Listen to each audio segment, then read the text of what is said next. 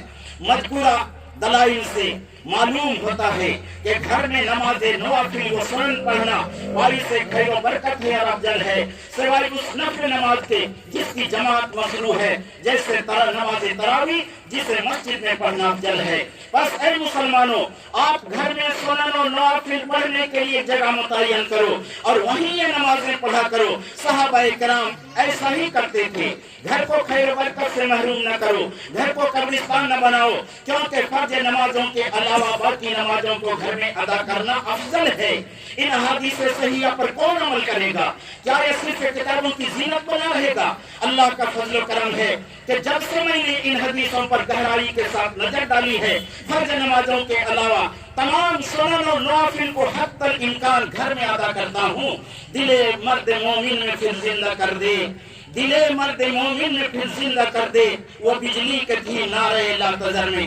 دوسری سنت جو ہم نے چھوڑ دیا ہے، دوسری سنت متروکہ تحیت المسجد۔